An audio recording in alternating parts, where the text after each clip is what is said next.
Vamos a ir ahora a Hebreos y estamos aún en el capítulo 11 y estamos hablando acerca de la fe que el escritor a los hebreos está recordándoles que deben tener a los creyentes hebreos de hace 2000 años que del judaísmo habían venido a ser conocedores del evangelio del Señor Jesucristo. Por venir de la casta judía, estas personas indudablemente tenían algunas inquietudes que nosotros los gentiles, por ejemplo, no teníamos como creyentes, o los gentiles no tenían como creyentes. Por ejemplo, Israel ha de ser restaurada como nación en un periodo X de la era humana, en la cual el Señor Jesús establecerá su reino sobre Sión, el Mesías, y por lo que nosotros hemos visto reinará durante 1000 años y someterá o sujetará a las naciones con vara de hierro y como a vasija de alfarero, a la que no se sujete pues la quebrantará. Salmo 2. Y en ese orden de ideas ellos podemos ver a los discípulos que, judíos siendo creyentes en el Señor Jesús, antes del Señor ascender, en el capítulo 1 de Hechos, le preguntan: ¿has de restaurar el reino de Israel?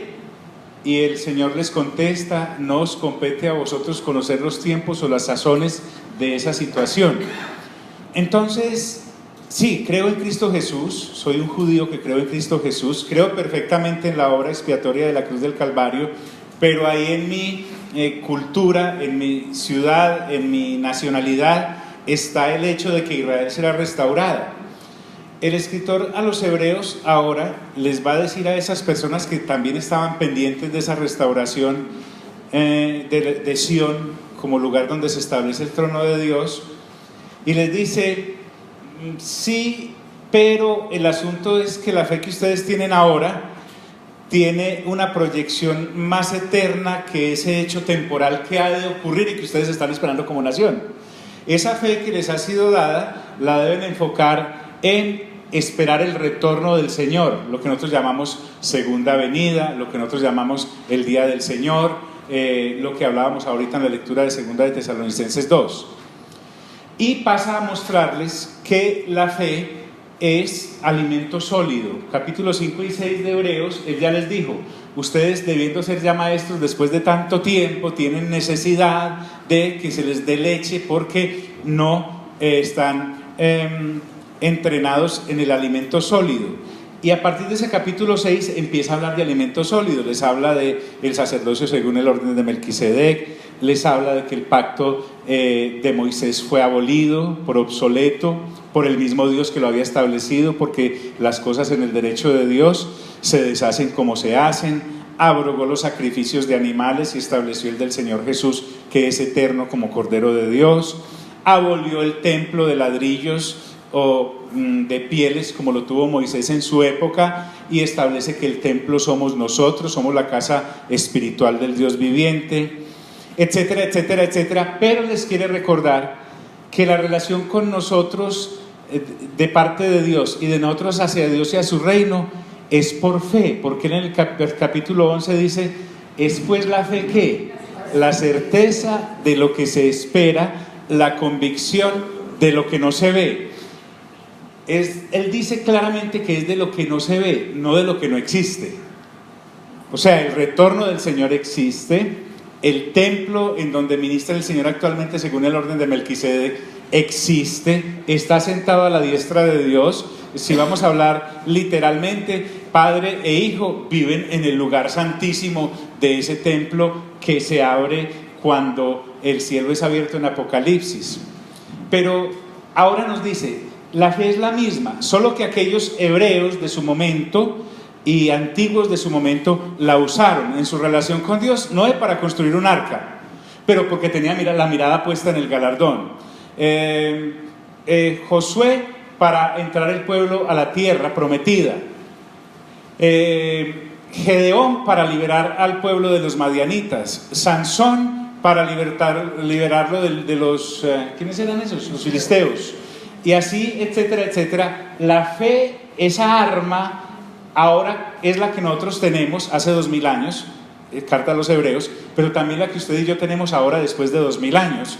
Y ahora la estamos enfocando porque en la relación de Dios con nosotros es anhelar su retorno, esperar su retorno. Mira que hoy inclusive estamos hablando del retorno del Señor. Pero también hemos visto vez tras vez testimonios del Antiguo Testamento de cómo era esta relación de fe, y en este caso había pasado por alto este 32H del 11 de Hebreos y habla de algunos profetas. Como no tenemos afán, vamos a leer cómo algunos profetas, hablemos de los profetas mayores, recuerden que son profetas mayores por lo extenso de su material, no porque tuvieran más edad que los menores.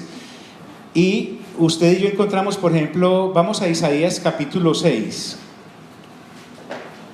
Miremos ese momento en el que Isaías como tal, a pesar de haber escrito 5 capítulos ya de palabra profética, en el capítulo 6 nos muestra cómo tiene, por la relación de fe que tiene con el trono de Dios y con el Dios del trono, una visión, vamos a verla muy similar a lo que tú y yo ya hemos visto en Apocalipsis, porque en Apocalipsis ya está todo abierto, ya nosotros no tenemos, mejor dicho, entre Dios Padre, Hijo y Espíritu Santo y nosotros sus hijos, ya no hay secretos, todo nos ha sido entregado en Cristo Jesús.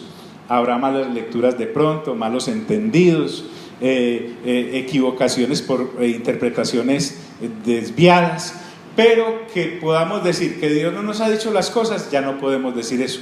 Ya nada hay oculto entre Dios y sus hijos, porque en Cristo Jesús todo nos ha sido dado. Entonces miremos, por ejemplo, y lo voy solo a leer rápidamente, ese capítulo 6, lo voy a leer en una Biblia que me acaban de regalar extraordinaria. Es la Biblia contextual. Si quieren saber de qué se trata, Alvarito los puede ayudar un poquito en la consecución si en su lectura juiciosa desean leer otra versión. Dice, y aconteció, estoy en el capítulo 6 de Isaías, solo voy a leer, pero el solo leerlo nos hará crecer. Y aconteció en el año de la muerte del rey Usías, que vi a Yahvé, esta versión usa el nombre directo de Dios, sentado sobre un trono alto y sublime. ¿Dónde más vimos nosotros eso? En Apocalipsis, lo vio Juan.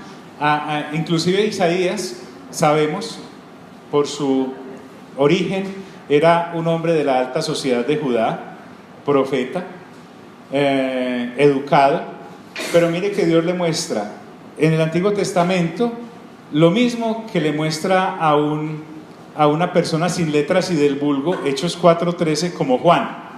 O sea, los ojos son para ver y ven lo mismo.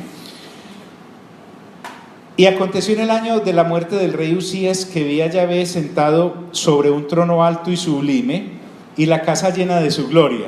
Miren qué interesante este chismecito que nos trae esta versión. A causa del acto traidor se había hecho estar en pie a los serafines. Según esto, los serafines antes estaban sentados, pero recuerden que ¿quién se reveló? ¿Quién se reveló? Un querubín. Entonces esta versión dice que a causa de ese acto traidor se había hecho estar en pie a los serafines. Cada uno tenía 6 alas, 2 para cubrir sus rostros, 2 para cubrir sus pies y 2 alas para volar, y alternando se clamaban: Santo, Santo, Santo, Yahvé Sebaot, que quiere decir Dios el Señor, ¿correcto? La tierra está llena de su gloria. ¿Dónde más encontramos ese santo, santo, santo? En Apocalipsis. Y los umbrales de las puertas temblaban al clamor de su voz, y la casa estaba llena de humo. Entonces dije, miren Isaías ante esa visión: ay de mí, muerto soy, yo, hombre de labios inmundos, que habito en medio de un pueblo de labios inmundos. He visto con mis ojos al rey, a Yahvé Sebaot. Él estaba esperando morirse ante tanta santidad.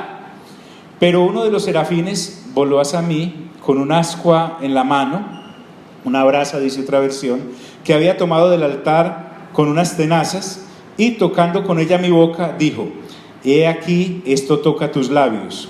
Quitada es tu culpa y limpio tu pecado. Entonces oí la voz de Yahvé que decía: ¿a quién enviaré? ¿Quién irá por nosotros? Y dije: heme aquí, envíame a mí. Dijo pues: anda y di a este pueblo. Ese es el llamado que Dios le hace a Isaías a través de ese acto de fe que Isaías tiene, porque por la fe está viendo lo que no se ve. Si usted desea ahondar un poquitico más, un tris más, no es sino que con tiempecito y un buen tinto, una aromática, usted se siente y se deguste los 66 capítulos de Isaías, que son inmensamente grandiosos. Vamos a Jeremías. En Jeremías, usted y yo encontramos en el capítulo 1 también cómo Dios llama a Jeremías y en qué situación lo encuentra. Si te vas a dar cuenta, casi todos los que en el Antiguo Testamento han tenido un encuentro así con el Señor, piensan que se van a morir, se sienten incapaces de hacer lo que Dios los está llamando a hacer, como Moisés. Ahí vemos un Isaías que dice: uy, me morí, acabo de ver al Rey, al Señor, a Yahvé. Y entonces baja este querubín y con una brasa toca sus labios y le dice: ¿estás limpio? Ya están ahí. Jeremías capítulo 1 dice así, voy a leer desde el versículo 4. Vino a mí palabra de Yahvé diciendo: antes que te formara en el vientre te conocí, le dice Dios a Jeremías, y antes que salieras de la matriz te consagré, te di por profeta a las naciones. Como pueden ver, Dios no le pregunta a nadie, ni le pide permiso a nadie lo que quiere hacer. Ya de niño, la mamá de este muchacho y el papá podían soñar con que fuera médico, abogado o pintor. Dios había decidido que era ¿qué? Profeta. No sé qué cara pusieron cuando él se le salió de la universidad para ser profeta. Entonces, versículo 6. Entonces dije, miren la expresión de Jeremías: ay, Adonai, Yahvé, he aquí, no sé hablar porque soy joven. Pero me dijo Yahvé: no digas soy joven, a donde quiera que te envíe irás, y todo lo que te mande dirás. No temas delante de ellos, porque yo estoy contigo para librarte, dice Yahvé. Luego extendió su mano y tocó mi boca y me dijo Yahvé: he aquí pongo mis palabras en tu boca. Mira, en este día te pongo sobre naciones y sobre reinos, para arrancar y destruir, para desolar y para derribar, para edificar y para plantar. Entonces la idea es que ni él se tiene que inventar el mensaje, ni tiene que sacar fuerzas o valor de él mismo, porque cuando Dios te comisiona, Él te da todo y te coloca todo lo que debes hacer. Vayamos a el siguiente, que es Ezequiel. Vaya conmigo a Ezequiel capítulo 1.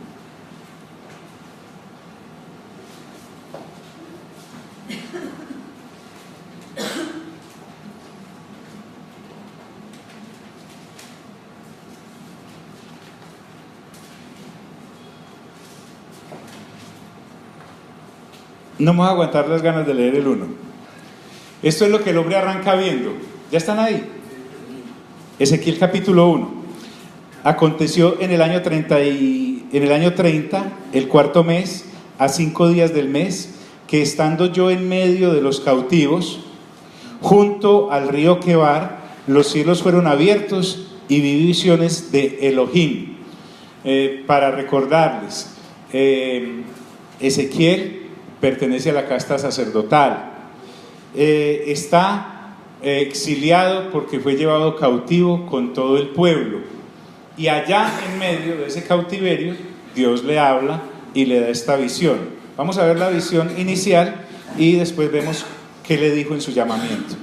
A los 5 días del mes, el año quinto de la deportación del rey Joaquín, la palabra de Yahvé se reveló expresamente al sacerdote Ezequiel ben Busí, en la tierra de los caldeos, junto al río Quebar. Allí estuvo sobre mí la mano de Yahvé, y miré, y he aquí un torbellino, venía del norte, una gran nube con un fuego que se recogía en sí mismo, y el resplandor en torno a ella. En su centro, en medio del fuego, había una refulgencia como de metal incandescente. De su centro emergía una semejanza de 4 seres, ¿qué? ¿Dónde más vimos 4 seres vivientes? En Apocalipsis. Y su apariencia era como semejante a la de hombres. Cada uno tenía 4 caras y cada uno de ellos tenía 4 alas. Sus piernas eran rectas y sus pies centelleaban a la manera de la refulgencia del bronce incandescente. Por debajo de sus alas tenían brazos humanos a los 4 lados, y los 4 tenían sus caras y sus alas. No se volvían al caminar. Cada uno caminaba según la orientación de su rostro. El aspecto de sus rostros era como rostros de hombre, pero los 4 tenían también cara de león a la derecha. Los 4 tenían cara de buey a la izquierda, y los 4 tenían también cara de águila. Sus alas estaban desplegadas hacia arriba. Cada uno tenía 2 alas que se tocaban y otras 2 que cubrían sus cuerpos. Cada uno caminaba según la orientación de su rostro. Iban donde el viento los impulsaba y no se volvían. En cuanto a la semejanza de los seres vivientes, su apariencia era de ascuas de fuego encendidas como antorchas, que iban de un lado a otro entre los seres vivientes, y había un gran resplandor por el fuego, del cual salían relámpagos. Mientras contemplaba a los seres vivientes, vi una rueda en el suelo junto y al frente de cada uno de los 4 seres vivientes. El aspecto de las ruedas era como el brillo del crisólito. Las 4 tenían las mismas apariencias, y su hechura era como si una rueda estuviera encajada dentro de la otra, para poder rodar en las 4 direcciones sin tener que girar cuando rodaban. Sus circunferencias eran de gran altura e infundían pavor, pues las 4 tenían sus aros llenos de ojos alrededor. Cuando los seres vivientes andaban, las ruedas andaban con ellos. Cuando los seres vivientes se alzaban sobre la tierra, las ruedas se alzaban. Iban donde el viento los impulsaba a ir, y las ruedas se alzaban con ellos, porque las ruedas llevaban el espíritu de los seres vivientes. Cuando ellos andaban en ellas, y cuando ellos se detenían ellas. Y cuando se alzaban de la tierra, las ruedas se alzaban junto con ellos, porque las ruedas llevaban el espíritu de los seres vivientes. Sobre las cabezas de los seres vivientes había la semejanza de un firmamento como de hielo, extendido por encima sobre sus cabezas. Debajo del firmamento sus alas expandidas se tocaban entre sí. Cada uno tenía 2 alas que cubrían su cuerpo por ambos lados. Cuando avanzaban, oía el ruido de sus alas como estruendo de muchas aguas. Al detenerse, sus alas se plegaban, y hubo una voz en el firmamento encima de sus cabezas, y como la apariencia de una piedra de zafiro, a semejanza de un trono, y sobre la semejanza del trono una semejanza como la apariencia de un hombre sobre él. Vi como la apariencia del bronce refulgente de sus lomos hacia arriba, y de lo que parecía ser su cintura hacia abajo. Vi como una apariencia de un resplandor en torno suyo, a semejanza del arco que aparece en las nubes en el día de la lluvia. Tal era la apariencia de la refulgencia en torno suyo. Tal fue la visión de la apariencia de la gloria de Yahvé. Todo eso lo describe en palabras más sencillas Juan en Apocalipsis. Vale, es bien interesante como todo, pero aquí es a donde quería llegar. Mire lo que Dios le dice a Ezequiel que tiene que hacer.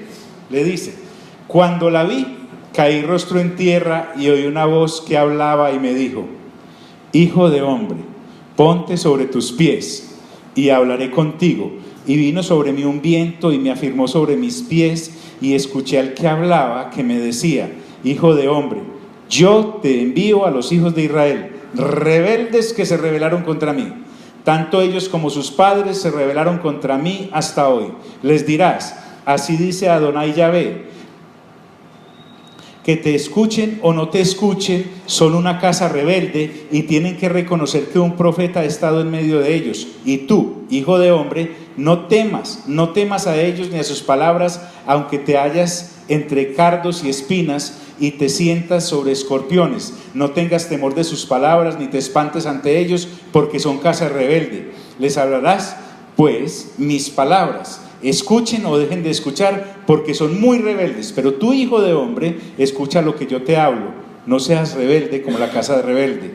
Abre tu boca y come lo que te doy. Y miré, y he aquí una mano que se extendía hacia mí, y en ella había un rollo escrito, y lo extendió ante mí, y estaba escrito por dentro y por fuera. Lo escrito eran endechas y lamentaciones y ayes. Entonces a eso es a lo que Dios lo llama. Nuevamente, si usted quiere ahondar en la experiencia que hombres y mujeres han tenido de fe en su relación con Dios, pues tenés que sacarle tiempo a leer Isaías, Jeremías, Ezequiel, y además ahí leímos algo de los profetas mayores, pero avanzate también a los menores, no buscando por curiosidad, sino dejándote permear por la fe que también tú tienes, que es la misma que ellos recibieron, no para entender tiempos y fechas y saber si, sino mirar es la relación que por la fe Dios ha decidido tener con los que llama en cada generación, en nuestro caso, a través del Señor Jesús y por la obra del Espíritu Santo en nosotros.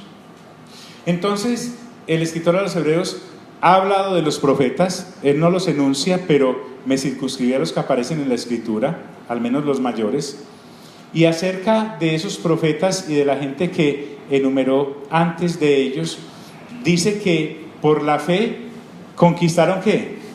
Reinos. Es decir, el énfasis no está en los reinos que conquistaron, qué cantidad de estrellas las que hay en su camiseta, no, es que el asunto fue por la fe, porque la fe es la certeza de lo que ¿qué?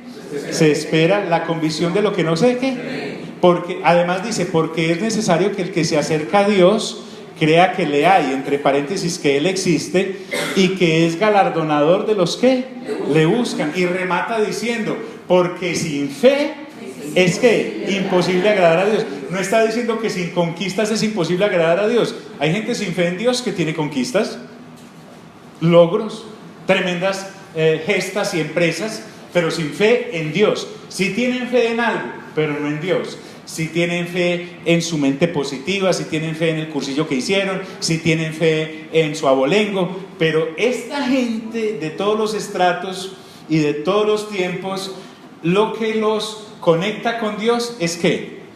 La fe. Y la fe ya vimos que es una manifestación del don del Espíritu Santo en nuestras vidas. Él le quiere decir a los creyentes hebreos, aviven todo esto que saben con la fe, porque si no entonces serán muertos por falta de ella. Muertos que conocen mucho, pero no creen. Hay gente que conoce todo esto. Hay personas que han leído la Biblia sin fe y hasta se la saben de memoria, pero no la creen. Entonces, la fe es necesaria para poder agradar a Dios. Por la fe conquistaron reinos. ¿Qué más hicieron? Justicia. Recuerden que encontraron salidas a situaciones supremamente apremiantes. Otros alcanzaron promesas porque sin importar el tiempo o las dificultades que se les presentaban, siempre creyeron que como Dios lo había dicho, se cumplía porque se cumplía. Habla también de que por la fe taparon bocas de leones, y ya leímos esa espectacular experiencia de Daniel. Y aquí nos trae otro ejemplo, y es que por la fe apagaron fuegos impetuosos. Debe haber muchos casos, pero quisiera que leyéramos este. Vaya conmigo al libro de Daniel, en el capítulo 3. Recuerden que Daniel significa Dios es mi juez o Dios juzga. Y aquellos que llevan ya varios años se debieron haber visto películas sobre estos casos de fe. Esta es una muy interesante. En el capítulo 3 vamos a ver que hay un rey que se llama Nabucodonosor. Este rey Nabucodonosor, como hacen todos los reyes que a Dios no temen, pues ellos mismos creen en Dios. La gente les hace creer que son Dios, sacan decretos que los hacen dioses, y este Nabucodonosor le dio por lo siguiente. Ahora, acá no vamos a poner los ojos en la locura de Nabucodonosor, no vamos a poner los ojos en el horno de fuego, no vamos a poner los ojos en que los muchachos estos realmente salieron liberados del horno de fuego, sino que el escritor a los hebreos quiere animarnos, es recordándonos que ellos en el medio de ese fuego impetuoso estaban relacionados con Dios mediante la ¿qué?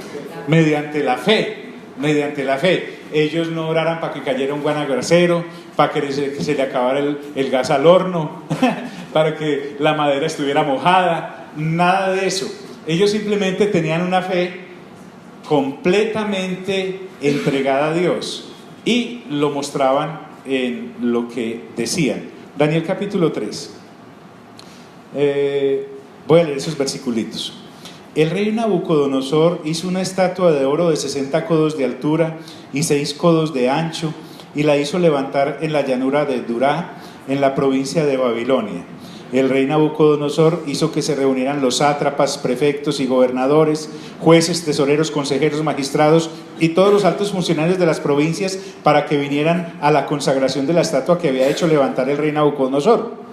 Y se presentaron ante la estatua, y el heraldo pregonó a gran voz: pueblos, naciones y lenguas, se ordena que al oír el son de la corneta y del silbato, del tamboril, del arpa y del salterio, de la zampoña y de todos los instrumentos de música, os postréis ante la estatua de oro que ha hecho levantar el rey Nabucodonosor.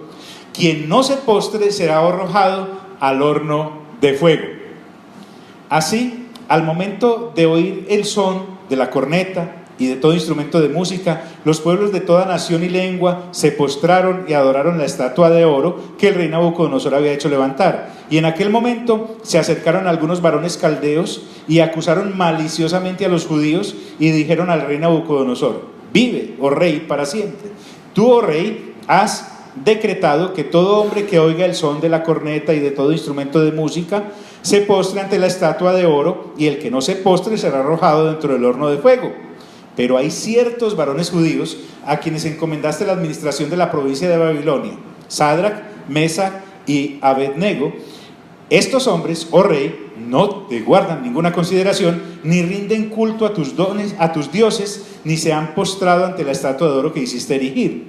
Enfurecido, pues, Nabucodonosor mandó a traer a Sadrac, Mesach y Abednego, los cuales fueron llevados de inmediato ante el rey.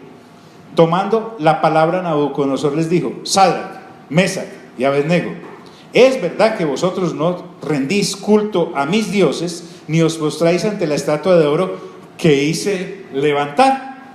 Ahora pues, si al oír el son de la corneta y de todo instrumento de música estáis dispuestos a postraros ante la estatua que he hecho, os irá bien. Pero si no os postráis, en la misma hora seréis echados al horno de fuego.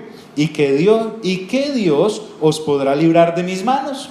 Pero Sadrac, Mesach y Abednego respondieron al rey Nabucodonosor diciendo: no tenemos por qué responderle sobre este asunto. ¿Me entiende? Así en voz bajita. Ellos no le gritaron. ¿Cómo se llama esto? ¿Sujeción qué? Absoluta. ¿Con qué? Con obediencia relativa. Es necesario obedecer a Dios antes que a los hombres. Hechos 4:19 y Hechos 5:29. Juan y Pedro le dicen, en este caso de Hechos, a los sumos sacerdotes y al Sanedrín que no iban a dejar de predicar el nombre del Señor Jesús porque ellos se los exigieran. Eso es sumisión absoluta, porque no hicieron ningún motín ni ninguna asonada y no salieron huyendo ni corriendo al castigo que les estaban infringiendo. De hecho, los azotaron. Eso se llama sujeción absoluta. No me rebelo contra la autoridad, pero no le obedezco en lo que va contra las normas de Dios, así me maten o me golpeen o me azoten. Entonces, he aquí nuestro Dios a quien servimos, volví al 3 de Daniel, existe, y Él, oh Rey, tiene poder para librarnos del horno de fuego y librarnos de tus manos. Y si no lo hace, oh Rey, lo hemos dicho aquí de otra manera, Dios puede, pero a veces Dios no quiere, y por eso voy a dejar yo de creer en Él, porque no hace todo lo que yo quiera. Mejor hago lo que Él quiere, así Él no haga lo que yo quiera, punto. Dios es Dios y en Él creo. Y si no lo hace, oh Rey, entiende que tampoco daremos culto a tus dioses, ni nos postraremos ante la estatua que hiciste levantar. Entonces Nabucodonosor se llenó de furor y con semblante desencajado ordenó calentar el horno 7 veces más de lo acostumbrado, y mandó a algunos de los hombres más fornidos de su ejército a que ataran a Sadrac, Mesach y Abednego y los arrojaran al horno en llamas. Así, estos varones atados con sus zaragüeyes, túnicas y turbantes y vestidos fueron echados al horno. Pero como la orden del rey era apremiante, estando el horno caliente en gran manera, las llamas abrazaron, de quemar, a quienes los arrojaron, mientras ellos caían atados dentro del horno de fuego llameante. Entonces de repente el rey Nabucodonosor se levantó estupefacto y preguntó a los de su consejo: ¿no fueron 3 los varones que cayeron atados dentro del fuego? Ellos respondieron al rey: es verdad, oh rey. Pero él respondió: mirad, estoy viendo a 4 varones sueltos que se pasean en medio del fuego sin sufrir ningún daño, y el aspecto del cuarto es semejante al hijo de los dioses. Y Nabucodonosor se acercó a la puerta del horno de fuego en llamas y dijo: Sadrac, Mesac y Abednego, siervos de Elahá, salid y venid.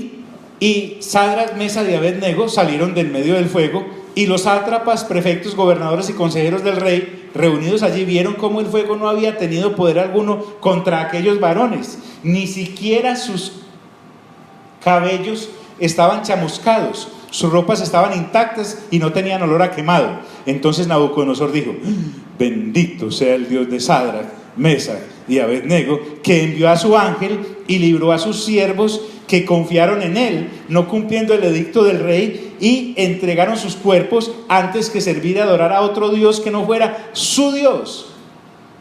Decreto, pues, que todo pueblo, nación o lengua que profiera blasfemia contra el Dios de Sadrac, Mesac y Abednego sea descuartizado y su casa convertida en muladar, por cuanto no hay Dios que pueda librar como este.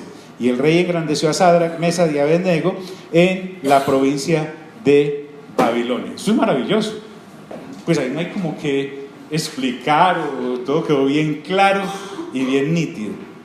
Pero todo eso ocurrió porque estos 3 hombres tenían ¿qué? Fe. No eran bomberos, no tenían un líquido especial para pagar eso, no querían salir corriendo, no insultaron al rey, que es un vicio feo del creyente sin mente renovada, que es hablar mal de las autoridades locas. Y tampoco promovieron ningún motín, ni salieron con pancartas diciendo: exigimos, nada. Esto es entre Dios y ¿quién? Y nosotros, punto. Independientemente de su locura, oh rey, o de lo que piense. Ahora el escritor a los hebreos empieza a entrar en un terreno que le podía llamar mucho la atención a los hebreos. Recuerde que cuando leímos Santiago, que también es Jacobo, él le escribe a los que están siendo perseguidos. Ahora que estamos viendo Pedro en los viernes, vimos que la carta está dirigida a los que están en la dispersión. Ahora el escritor a los hebreos les está hablando, porque en el capítulo 10 de Hebreos vimos que a estos creyentes no era que hubieran blasfemado, es más, habían sufrido mucho. Estos creyentes hebreos habían sufrido, les habían quitado los bienes, algunos estaban en la cárcel, a otros los habían asesinado, otros eran escarnio público porque habían abandonado la tradición judaica y el templo que estaba en pie y los sacrificios de animales, y ahora estaban creyendo en Cristo Jesús, porque es el pacto que Dios abrió. Por eso se llama el nuevo pacto. Si hay un nuevo pacto es porque hubo un pacto antiguo. Y están sufriendo mucho, pero hemos visto casos en los que acabamos de ver 3 muchachos que salen del horno de fuego, o sea que fueron liberados. Acabamos de ver un Gedeón victorioso que con 300 personas derrotó a los madianitas. Acabamos de ver un Sansón que, aunque un poco díscolo, mató 1000 hombres con una quijada de un burro recién muerto, y después, en su último acto de valor, derriba las columnas del templo de Dagón, y al caer murieron más hombres que los 1000 que había matado, más de 3000 personas. Acabamos de ver un Josué que dirige a los sacerdotes y al pueblo dando unas vueltas en el muro de Jericó, y caen los muros.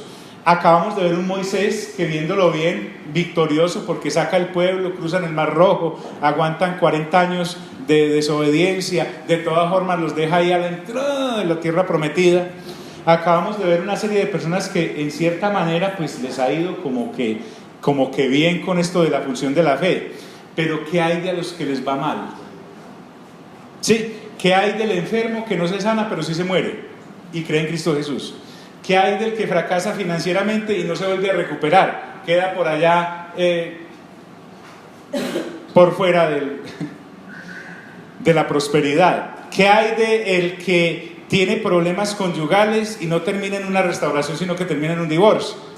¿Qué hay de etcétera, etcétera? ¿Qué hay de esos? Entonces la fe no sirve.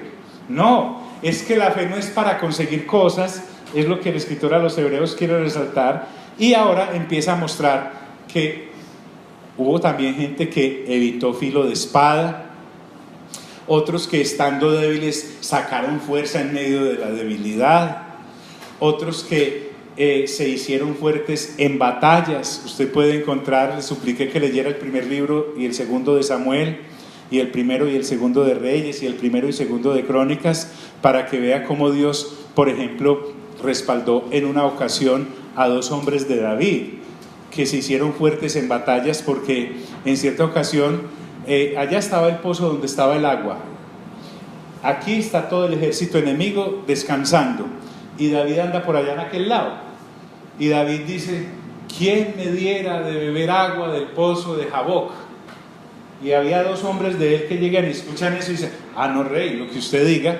Y tomaron la espada en la mano, se abrieron camino por todo el centro del campamento enemigo, traen el agua, tienen que volver a pasar por el centro del campo enemigo, en medio de los enemigos, con la espada y todas esas cosas, y llegan a David, y David le dice: aquí está el agüita, rey. Cuando David vio eso, se dio cuenta de que debía cuidar más lo que decía, y en un acto de adoración dice: líbreme Dios de beber de esta agua, y la ofreció en libación a Dios. Podemos ver eso ahí. Podemos ver que también pusieron en fuga ejércitos extranjeros. Usted lee nuevamente primero y segundo de Samuel, primero y segundo de Reyes, primero y segundo de Crónicas, y va a encontrar una cantidad de guerras que las daban por perdidas, y de un momento a otro, por la fe y la relación que tenían con Dios, salían triunfantes. Esto ya lo vimos, por eso no voy a volver a ello, cuando leímos la carta de Santiago, o de Jacobo. Hubo mujeres que recibieron sus muertos mediante resurrección. O sea, no hay resurrecciones solamente en el Nuevo Testamento. En el caso de Lázaro, cuando resucita el Señor Jesús a este hombre después de 4 días, o al huerfanito, hijo de la viuda de Naín, que venía en el féretro y el Señor Jesús lo resucita, o a Tabita, que la resucita Pedro en Hechos capítulo 9, o a Eutico, que lo resucita Pablo en el mismo libro de Hechos, o todos los que resucitaron cuando el evento de la cruz del Calvario se dio y fueron y se presentaron a todos en el pueblo, fueron muchos. En el Antiguo Testamento también encontramos resurrecciones. Aquí no está hablando de la resurrección que tendremos en el retorno del Señor. Aquí está hablando de esa clase de resurrección que hubo un milagro, pero la personita de todas maneras tiene que volver a morir. ¿Por qué? Porque solo resucitó como milagro a esta misma vida. O la niña, la vez pasada dije por ahí en una charla que la niña del flujo de sangre de 12 años, no, es que en ese mismo pasaje está la señora que tiene un flujo de sangre durante 12 años y la hija de Jairo tenía 12 años. Entonces, esta, ¿cómo se llama? Talita, no se llamaba Talita ni Cumi, era de apellido Cumi, sino que Talita Cumi es: niña, a ti te digo, levántate. También resucitó, pero tuvo que volver ¿a qué? A morir. Esta clase de resurrección, usted encuentra que Elías resucitó por allá un muchacho, y Eliseo resucitó por allá otro. Entonces está diciendo que estas damas, que eran damas de fe, recuerden ese pasaje en el que se muere el joven. ¿Fue Eliseo o Elías? Me disculpa, no recuerdo bien el pasaje en cuanto al nombre, pero se muere el niño porque le dio un dolor de cabeza muy tremendo, porque el papá lo tenía trabajando en el campo en medio de un gran calor, y esta mujer va, lo acuesta en la cama de él. El marido le pregunta: ¿y usted qué pasa? Y le dice: todo está bien, y sale. Cuando Eliseo la ve venir a la distancia, porque ella caminó hasta la ciudad donde estaba Eliseo, fue Eliseo, le dice Eliseo al criado, a Giesi: vaya y mira qué es lo que quiere ella. Y él va corriendo hasta donde esta mujer, y le dice: ¿qué pasa? Y dice: nada, todo está bien. Solo cuando llega hasta donde Eliseo, le pide el favor de que por favor, que él lo dio, pues, y se va a morir. Entonces, pero lo que actuó en estas mujeres fue la fe que tenían en Dios. Eso es lo que el escritor de los Hebreos está reclamando. Y aquí es donde les decía: ¿y qué hay de los que no? Este versículo 35 al 40 prácticamente nos muestra una faceta que en las prédicas de declaraciones positivas y de tú has de prosperar, mejor dicho, Salomón es un pobre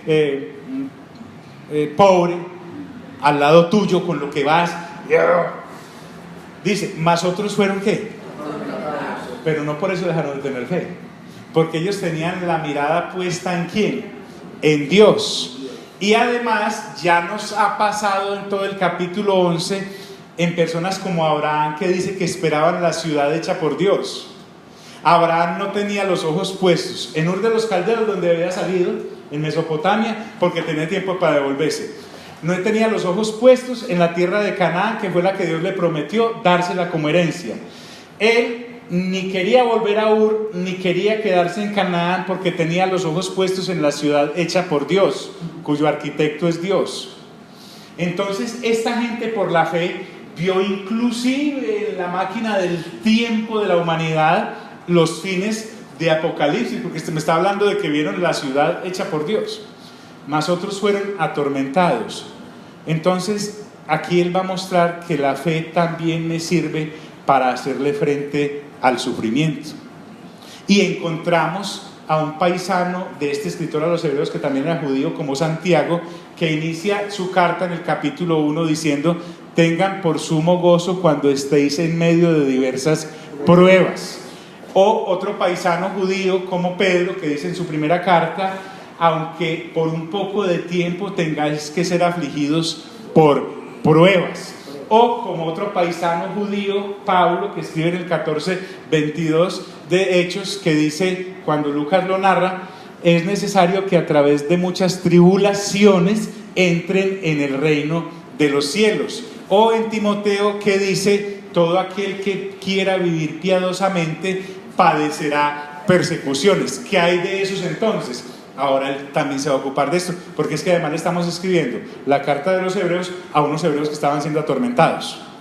Y dice, esa fe también sirve para los atormentados. Hubo personas en el Antiguo Testamento que fueron atormentadas, pero de esas personas se dice que no aceptaron el rescate. Muchos de ellos dijeron, no quiero salvar mi vida, porque si salvar mi vida implica renunciar a la fe que tengo en Dios, entonces mátenme. Y no le salió el disparo como a los 3 jóvenes, Sadrach, Mesach y Abednego, que salvaron su vida. A estos sí los mataron. Usted puede leerse un libro apócrifo, ya tiene suficiente discernimiento para no dejarse enredar por las cosas que no son correctas desde el punto de vista doctrinal en ellos, pero léase el primero y el segundo libro de Macabeos. En el segundo libro, ya no me acuerdo, en todo caso en el capítulo 6, versículo 18 hasta el 7 y pico, habla de una cantidad de judíos que fueron asesinados por su fe en el momento en que les exigieron o comer carne de cerdo, que para ellos era una abominación ante Dios porque estaban en el antiguo pacto, o blasfemar de Dios, prefirieron la muerte. Habla de familias enteras. Pero en cuanto a lo que estamos viendo, solo me voy a circunscribir a lo que sí aparece en los libros que, según el canon, son bíblicamente inspirados, divinamente inspirados. Entonces, esta gente no aceptó el rescate. El rescate no es que dejaron de creer porque no fueron salvados. El rescate es que les ofrecían ser salvados si negaban la fe que tenían en Dios en cualquiera de sus experiencias. Y ellos dicen, no, entonces máteme. Aquí estoy. En el Nuevo Testamento podemos encontrar gente que dice, no, pues vamos a los leones, no hay problema. Decapíteme, tíreme a la hoguera. En Apocalipsis encontramos, ¿cómo se llama ese señor? Mi testigo fiel dice, ahí en el capítulo donde están las iglesias, alguien si busca por favor, ¿cómo se llama el señor? En fin, lo mataron por dar testimonio del Señor. Para salvar sus vidas deben renunciar a su fe. Ellos dijeron, mátenme. Atormentados, y estamos hablando de muerte física, no estamos hablando de que les dejaron de hablar o les quitaron algún bien o los echaron de algún templo. No, mátenme. ¿Y qué era lo que esperaban? ¿Una mejor qué? Resurrección. ¿Hay una mejor resurrección que resucitar en un milagro? Como la niña aquella a la cual se le dijo Talita Cumi, o como a Tabita, que resucitó en un milagro, o como a Lázaro. o como a todos aquellos que ya mencioné. No, yo quiero una mejor ¿qué? Resurrección. Y estamos hablando de la resurrección de entre los muertos para la eternidad, porque ya vimos que según las Escrituras, 1 Corintios capítulo 15, versículo 1, 2 y 3, la resurrección no aparece en el Nuevo Testamento, la eterna, la que nos lleva a la eternidad, sino que está fundamentada en el Antiguo Testamento. Entonces, vimos el Señor Jesús una vez estaba, por variar, discutiendo con los que no habían nacido de nuevo, pero conocían mucha la Torá, y les dice: hombre, ustedes piden una señal, pero no les voy a dar ninguna señal. Les voy a dar una señal, pues, la misma de Jonás. Así como Jonás estuvo en el vientre del pez 3 días, el Hijo del Hombre estará en el vientre de la tierra 3 días, y al tercer día resucitará. Les voy a dar esa señal, pues. La resurrección, a esa es la que está hablando. Una mejor resurrección, porque recuerden que según Pablo, el Señor Jesús es el primogénito de entre los que resucitan, porque es el primero que ha resucitado a la vida eterna. Nadie más lo ha hecho. Y nosotros, que somos el resto de la masa, seguiremos ese camino. Lo asombroso es que este escritor a los hebreos está diciendo que antes de Jesús también había gente que creía en esa resurrección que el Mesías iba a traer. Ya leímos en Zacarías en Daniel capítulo 9, recuerden cuando leímos cómo es de claro que dice que vendrá un Mesías que será asesinado, pero que después resucitará. A Daniel, cuando se despide en el capítulo 12, creo que tiene 12 capítulos Daniel, le dice: en los postreros días resucitarás, le da a entender eso. Las bases sólidas, disculpen amigos, me emocioné, recuérdenme a qué es a lo que venimos aquí. Estamos renovando mente para la eternidad. Las bases sólidas que ellos tenían les llevaron a esperar lo mejor. No tener recompensas temporales que la fe las puede dar, sino las eternas. Cuando las cosas van peor, escuchen este principio, para un creyente sólido, cuando las cosas temporales se empeoran, es cuando más su fe crece. Para un creyente inmaduro, carnal, sin renovación de entendimiento, cuando las cosas se vuelven punzantes y puntiagudas, deja de creer. ¿Por qué? Porque no tiene la vista en lo eterno, sino en lo temporal. Entonces ahora este escritor a los hebreos quiere alimentar la fe de estos creyentes y les dice: hay un mejor resucitar que conservar la vida biológica. Es mejor participar de la resurrección eterna que salvar la vida biológica y al final perder la oportunidad de resucitar para el lado que es en la venida del Señor. Eso es lo que le está diciendo, a fin de obtener una mejor ¿qué? Resurrección. Otros, dice la Escritura, experimentaron vituperios, insultos, maltratos, vejaciones. ¿Y qué? Azotes. Los fundían a punta de azotes. Recuerde que Pablo nos muestra cómo era. Bueno, una cosa acá. Yo sé que mencionamos a Nabucodonosor, es un rey pagano. Hasta lógico para él, sin haber nacido de nuevo, que mande a hacer una estatua y a quemar a todo el que no crea. Le luce. Pero recuerden que los hebreos azotaban a aquellos que consideraban blasfemos. Pablo dice allá en 2 Corintios capítulo 11, del 23 al 33, narrando su experiencia, que había sido azotado X veces con 40 azotes menos 1, o sea 39, 5 veces lo habían azotado. Se refiere a esta clase de azotes también, porque el escritor a los hebreos está diciendo a estos hebreos cristianos creyentes ahora, de hace 2000 años, le está diciendo: seguramente de allá, del antiguo pacto, y sus representantes que insisten en dejarlo abierto cuando Dios ya lo cerró, algunos de ustedes van a ser azotados. Otra, a más de esto, fuera de que los azotaban y los vituperaban, los metían ¿dónde? En prisiones y en cárceles. Fuera de eso, encerrados. Allá, cuando termine de leer Ezequiel y Jeremías e Isaías, se podrá dar cuenta de cosas así. Otra, ¿fueron qué? Apedreados o asesinados. Es que no era que los apedreaban y los dejaban ahí, era hasta que los mataban. Esteban es un ejemplo de eso. Esteban acusado por pillos, lo llevan y lo apedrean, acusado de denigrar de la ley de Moisés y de profanar el templo, y lo matan, los asesinaban, fueron apedreados. El mismo Saulo dice que cuidaba las ropas de los que estaban apedreando a Esteban. Y sin embargo, Esteban, ¿qué hace? Él pudo haber dicho, no, que yo no niego la ley de Moisés. No, si eso está más vigente, si quieren me circuncido otra vez. No, él no dijo eso. No, voy a ofrecer otra vez sacrificios de animales. Él pudo haber salvado la vida, pero no. Dice que se abrió el cielo y vio al Padre y vio al Señor, al Hijo del Hombre, a su diestra. Qué visión tan espectacular. Su rostro brillaba como el de un ángel, y sin ninguna carga con los que lo estaban apedreando, le dijo: Padre, no les tengas en cuenta este pecado. Fueron apedreados. Dice que otros fueron aserrados. Créanme, mis hermanos, que yo sé que muchos hemos sufrido mucho. Hemos sufrido algún chisme, algún malentendido, hemos estado en la boca de personas, alguna cosita nos pasó. Pero cuando habla de aserrados, es que, como en el caso cuenta la historia de Isaías, por ejemplo, ¿sí? Isaías, le quitaban la corteza al árbol,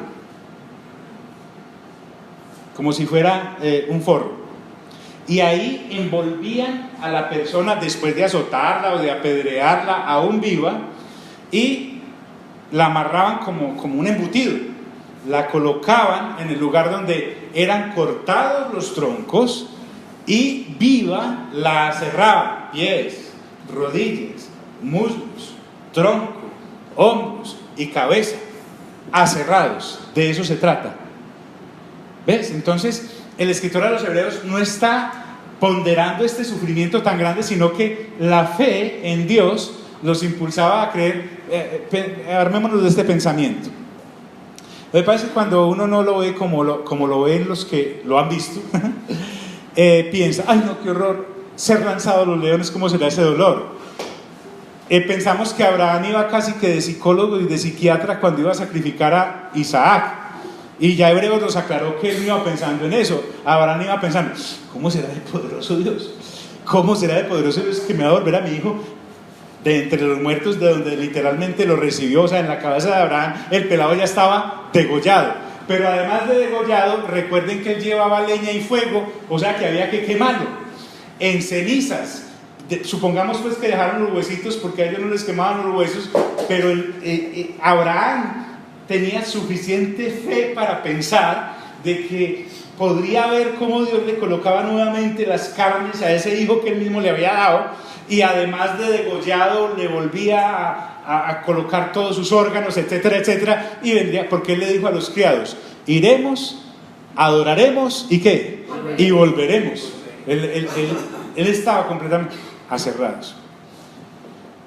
De otros se dice, bueno, de este aserrados, vuelvo y les digo, literalmente, aquí no estamos pues en una metáfora que es como sentirse aserrado. Alguna vez alguien ha sido aserrado en un sueño, no, aserrados literalmente, sometidos a tortura hasta que la vida salía de su cuerpo. Otros eran puestos a prueba, es decir, en toda clase de adversidades. Otros fueron muertos a filo de espada. Y aquí el escritor a los Hebreos no está diciendo: ay, ¿y dónde estaba Dios en esto? No, está diciendo: a Dios no se le salió esto de las manos. Dentro de su perfecto plan para cada creyente, Él escoge cómo pone a alumbrar a cada uno. Entonces no es para salir corriendo. Dice además: anduvieron, ¿de dónde? De acá para allá, cubiertos de pieles de ovejas y de cabras. Mejor dicho, cuando aparentemente la maldad parece triunfar y aparente el mal es el que reina y destruye al que cree, puede destruir su cuerpo, o en este caso bajarlo de estrato,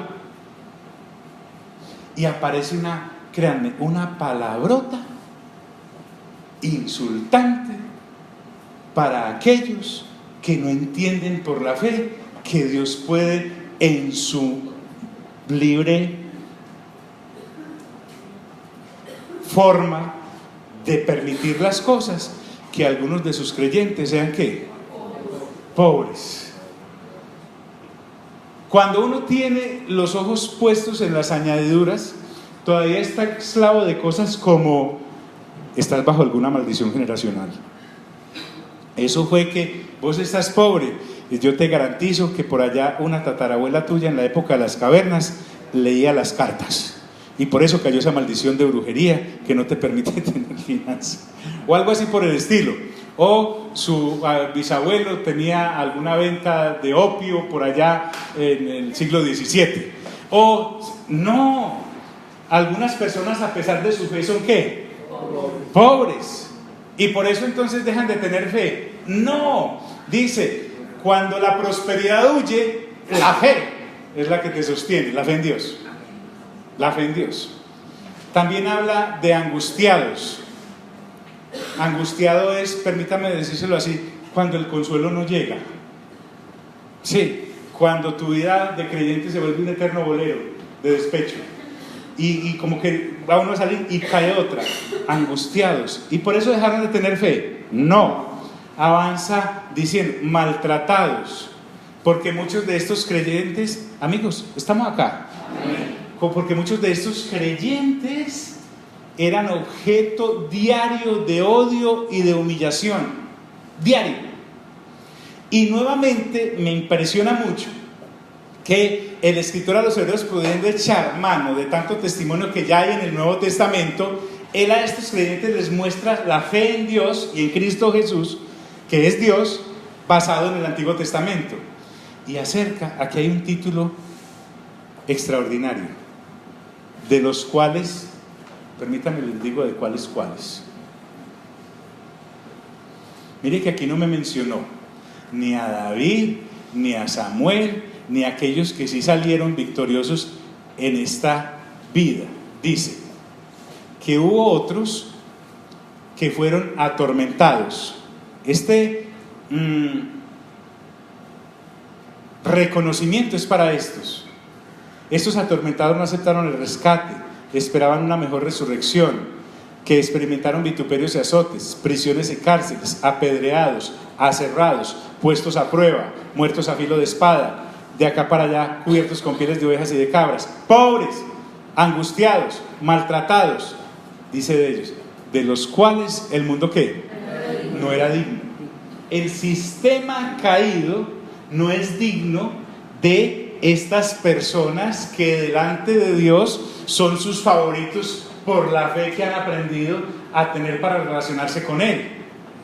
Sobrepasaron, permítame mejor la expresión, rebasaron los estándares sociales mundanos de estar bien, a pesar de tener que blasfemar de Dios, y además, aún en esa fe que parecía meterlos en circunstancias cada vez más difíciles, decidieron no adorar el confort y la comodidad, a riesgo de perder la vida eterna y perder todo eso, que perder lo eterno que no se veía por lo que sí se veía, porque ellos por la fe vieron lo que no se veía, no que no existía.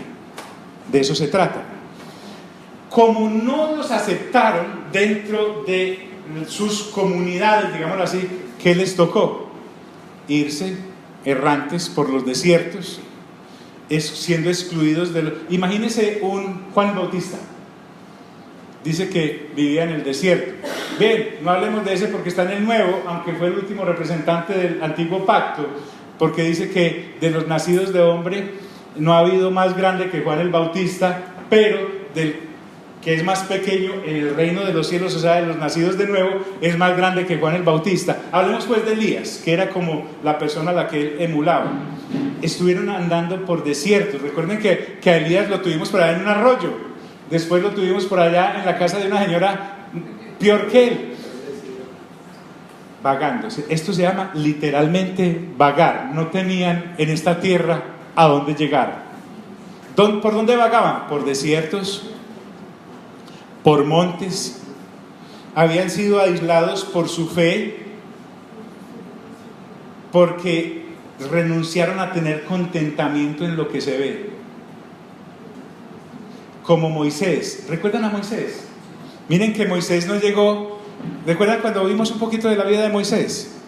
Moisés es uno de esos creyentes que llegó en el curubito. O sea, Moisés se levantó con la chequera bien, en negro y grande. Moisés se levantó bien de salud. Ese día hizo la rutina 3 veces. Moisés se levantó con el agrado de todo el mundo a su alrededor, y en medio de eso, o sea, Moisés no es el tipo de creyente que llegó porque se lo consumió el vicio del alcohol y no, ya no lo recibían ni en nada. No. Moisés no llegó porque se le destruyó el matrimonio o porque tuvo una depresión. Moisés conscientemente evaluó entre la fe, que es lo eterno, y en las riquezas temporales del pecado que le ofrecía Egipto. Y no eran las riquezas temporales del pecado porque la fortuna de Faraón fuera producto de exportar cocaína. No. Es que es pecado porque provienen de las riquezas injustas según el Evangelio, porque el sistema caído, todo está caído, inclusive las riquezas que maneja. ¿Sí me hago entender en eso? Entonces, conscientemente ahora estos se aíslan. El sistema del mundo los aísla, pero tienen una fe victoriosa, y es victoriosa porque decidieron no dejarse vencer por los deleites temporales que sí se ven. Por eso se llama fe. Y avanza diciendo que anduvieron por cuevas, por desiertos, por cavernas, como alimañas.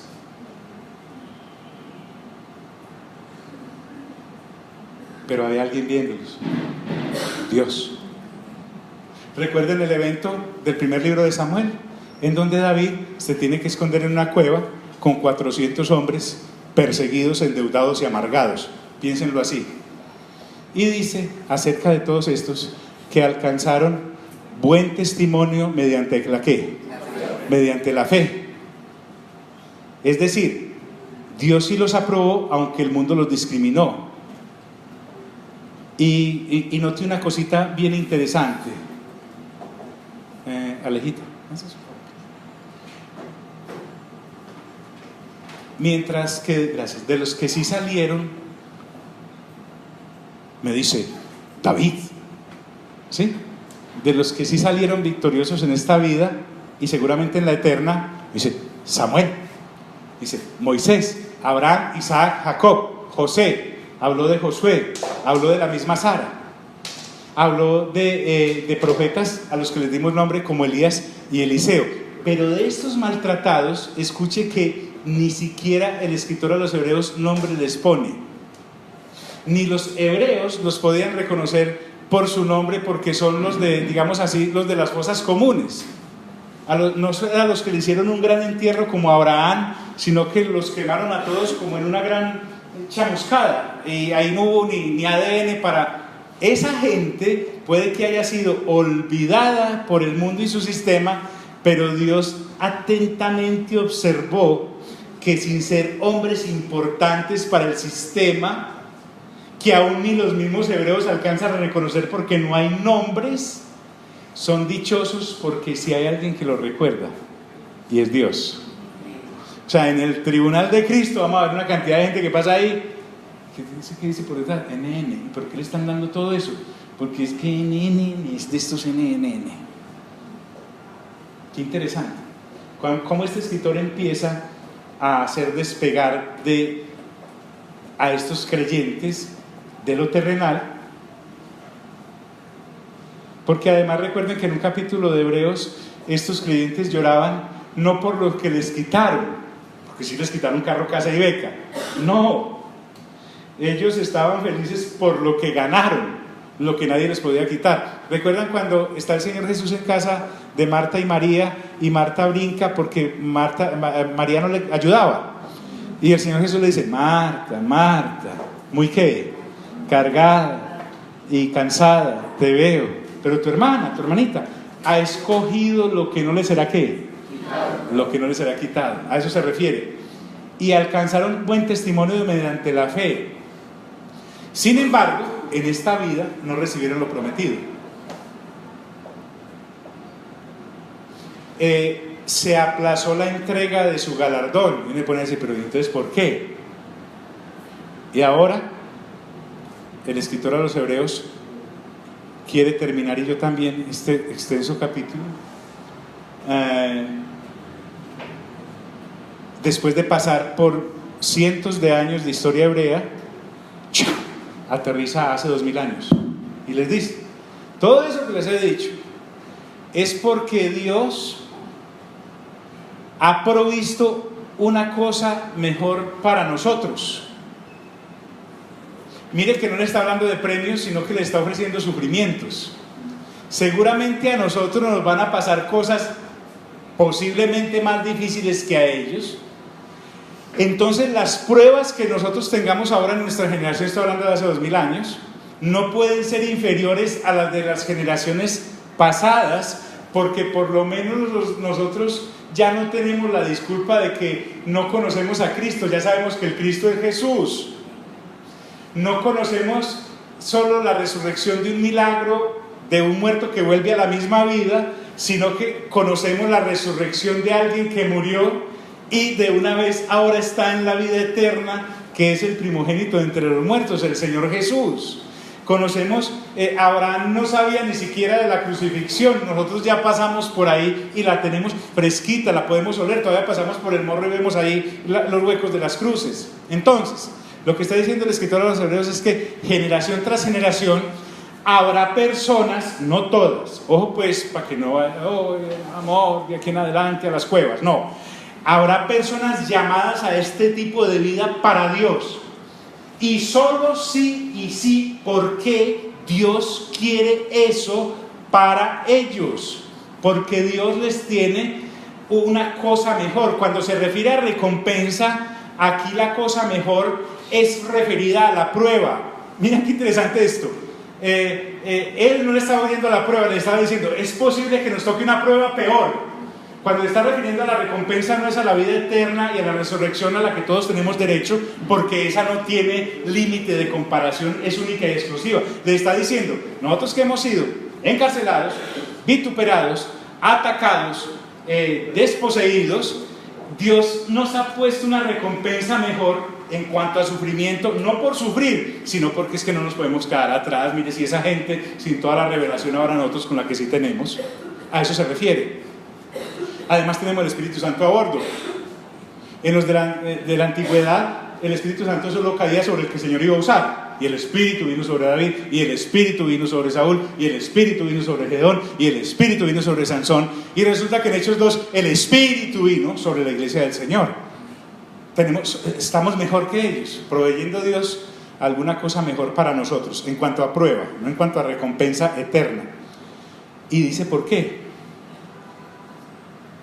Dice: para que no fuesen perfeccionados ellos aparte de nosotros. Entonces quisiera terminar con esto. Nosotros ahora conocemos, el Señor Jesús dijo: bienaventurados los que sin ver ¿qué? En el 17 de Juan dice: no oro solamente por estos, los 12, oro también por aquellos que creerán. Se estaba refiriendo a nosotros.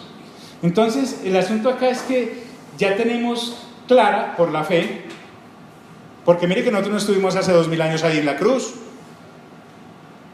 Aquí en esta escena, los soldados jugándose los vestidos, allí el otro metiéndole la lanza en el costado, aquí el ladrón burlándose y el otro diciendo que si esta noche. No estuvimos ahí físicamente, pero ¿cómo estuvimos ahí? ¿Por la qué? Por la fe. Eso, muy bien, Ignacio, por la fe. Entonces la experiencia de la cruz para nosotros ya es real. Es lo que le está diciendo este escritor a los Hebreos, a los de hace 2000 años. La sepultura también, la resurrección también, la ascensión también. Por lo tanto, ese conocimiento nos capacita más que a ellos para ser redoblantes en el testimonio que ahora se nos exige, independientemente de la prueba. Entonces, en cualquier circunstancia adversa, lo que el escritor a los Hebreos está diciendo es: en vez de ponerse a clamar, ¿recuerdan el hecho Moisés? Moisés: Señor, el mar, Señor, los egipcios. Y Dios le dice: ya no ore más, extienda esa vara y hágale, sí. Lo que les está diciendo este escritor a los hebreos, a los creyentes es: ya dejen de chillar, ejerzan la fe que tienen, que para eso es, para avanzar en medio de la adversidad. Es más, ustedes tienen acceso directo al trono de Dios. En el antiguo pacto no lo tenían, ahora sí. Al igual que el Señor Jesús, ustedes están sentados con Jesús en los lugares celestiales, eso lo dijo Pablo. Entonces, ellos, los hebreos del Antiguo Testamento, fueron perfeccionados. Los de hace 2000 años, si creyeron esto que el escritor les escribió, también fueron perfeccionados. Pero en cuanto al galardón, todavía no lo han recibido, porque el galardón lo recibiremos en el retorno ¿de quién? Entonces ahí es donde se usó la fe. La fe la necesito para esperar ¿a quién? Al Señor. Y mientras tanto, úsela para esta vida temporal. Entonces, para que no fuesen ellos perfeccionados aparte de nosotros. Ay, Señor, por fin acabamos Hebreos 11. Póngase en pie y oremos.